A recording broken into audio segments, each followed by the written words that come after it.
Hi guys. ఇప్పుడు నేను కొంచెం నా సంపాదన గురించి మాట్లాడదాం అనుకుంటున్నాను.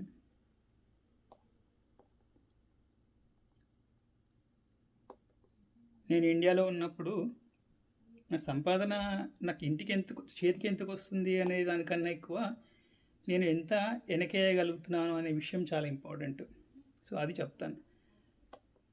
సో నా ఖర్చులన్నీ పోగా నా హౌస్ రెంటు, నా పిల్లల స్కూల్ ఫీజులు, నా ఫుడ్డు, నా ఎక్స్పెన్సెస్, నా లగ్జరీసు, నా కంఫర్ట్స్ అవన్నీ పోగా ఇండియాలో నెలకి నేను 50,000-60,000 వెనకేసేవాడిని నెలకి. ప్రాపర్గా ఇన్వెస్ట్ చేసేవాడిని. ఓకే, సేఫ్గా with good returns every month. So అది నేను అమెరికాకు వచ్చిన తర్వాత నేను మధ్య మధ్యలో ఫారెన్ ట్రిప్స్ చేశాను.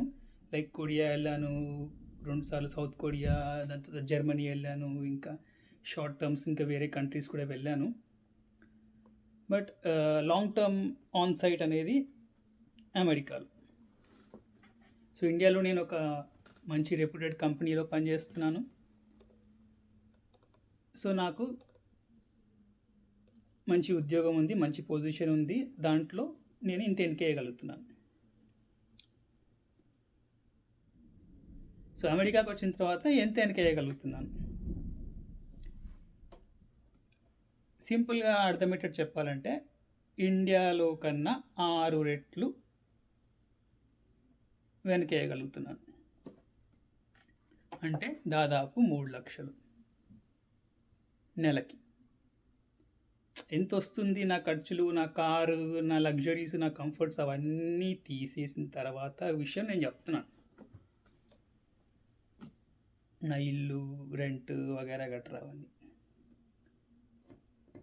సో అక్షరాల దాదాపు 3 లక్షల నెలకి నేను వెనకేయగలుగుతున్నాను. అంటే 6 రెట్లు ఎక్కువ. సో నాకు అక్కడ ఆలోచన వచ్చింది ఏంటంటే, అంటే నేను అమెరికాలో ఒక నెల ఈజ్ ఈక్వల్స్ టు ఇండియాలో 6 నెలలు. ఇండియాలో ఒక సంవత్సరం ఈక్వల్స్ టు అమెరికాలో 2 నెలలు.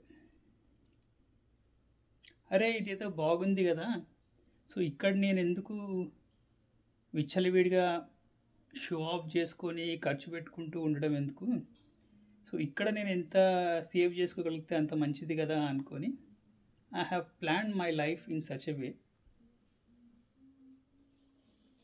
like the basic needs కోసం మరీ అంత హైఫైగా వెళ్ళకుండా, ఆ hi-fi things are all those things I want to postpone to my future, not now.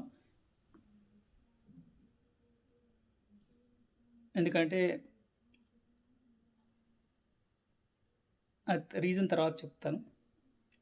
So let's talk only about financials at the moment. So ఇండియాలో ఒక సంవత్సరం ఈక్వల్స్ టు ఇక్కడ నాకు 2 నెలలు, రైట్? సో ఇక్కడ ఒక సంవత్సరం ఈక్వల్స్ టు ఇండియాలో 6 సంవత్సరాలు.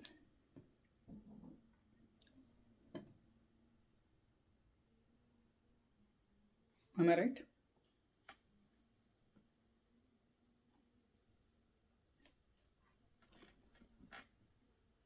సో అలా నేను ఇక్కడ ఫర్ ఎగ్జాంపుల్ 5 సంవత్సరాలు ఉన్నాను అనుకోండి అమెరికాలో, నేను దాదాపుగా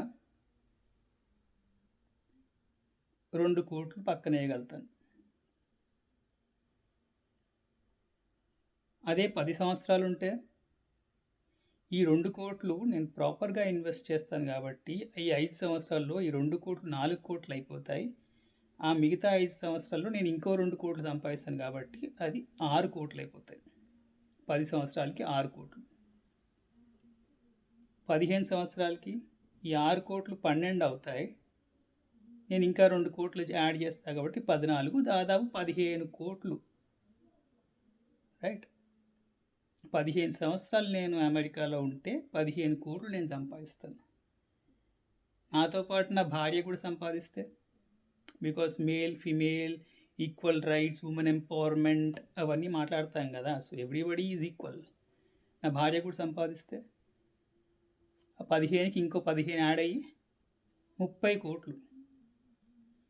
15 ఏళ్ళ తర్వాత నేను 55 ఏళ్ళు వచ్చిన తర్వాత ఆల్మోస్ట్ 55, 53 ఏళ్ళు వచ్చిన తర్వాత ఆల్మోస్ట్ రిటైర్ అయిపోతాను.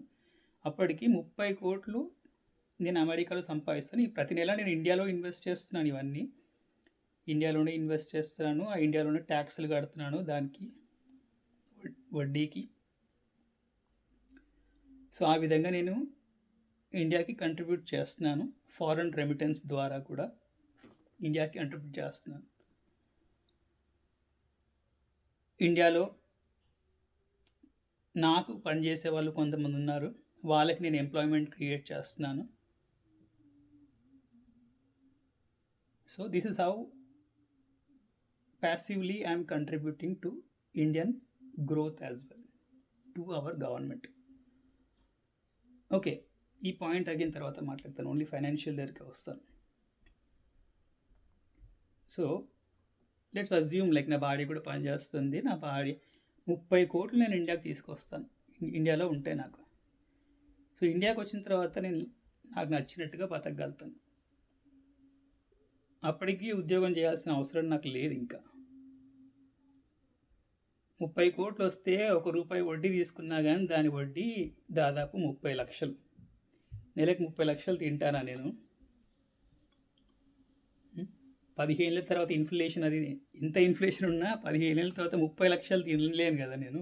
మా అంటే 10 లక్షలు తింటాను, ఇంక 20 లక్షలు ఎన్నికేసుకోగలుగుతాను కదా. ఇది ఓన్లీ నా అమెరికా సంపాదన. ఇంకా ఇండియాలో నా అసెట్స్ కొన్ని ఉంటాయి కదా, వాటి వాల్యూ కూడా పెరుగుద్ది కదా.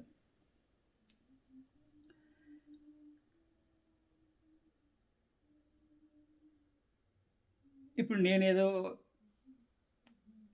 నాకు వచ్చింది ఉద్యోగం, మంచి ఉద్యోగం వచ్చింది, అది నేను లక్కీయే అనుకుంటాను. దాని తగ్గట్టుగా నేను దాన్ని నిలబెట్టుకోవాలి కూడా, నిలబెట్టుకుంటాను కూడా. కానీ నా పిల్లల్ని కూడా నేను ఇదే మార్గంలో పెంచాలనుకోవట్లేదు. నా విజన్, నా థాట్స్ అన్నీ వేరేగా ఉన్నాయి.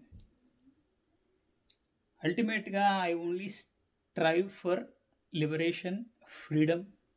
ఎవడు నచ్చినట్టుగా వాడు ఉండాలి, ఎవడు నచ్చినట్టుగా బతకాలి, ఎవడి పెత్తనం ఎవడి మీద నడవదు. So this is how it is. రేపు వాళ్ళు ఏం చేయాలనుకుంటున్నారో, వాళ్ళు ఏమి చేద్దాం అనుకుంటున్నారో ఆ కంప్లీట్ ఫ్రీడమ్ వాళ్ళకి ఇచ్చేస్తాను. వాళ్ళకి సరిపడే కుషన్ నేను కల్పిద్దాం అనుకుంటున్నాను అంతే.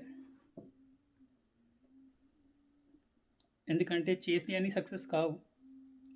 సక్సెస్ కానప్పుడు ఒక బ్యాక్ ఎండ్ సపోర్ట్ ఉండాలి అంతే. అది I want to create that for them.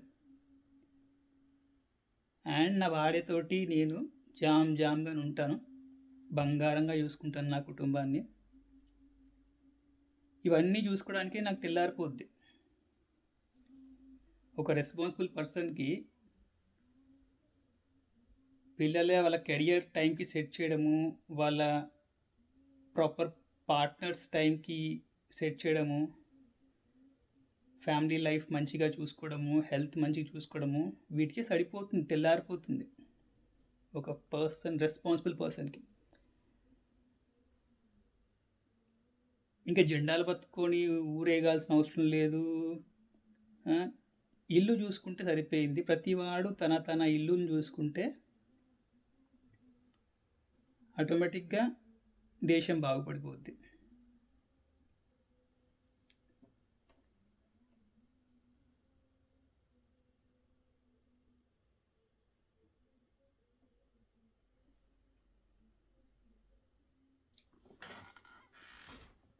Thank you guys.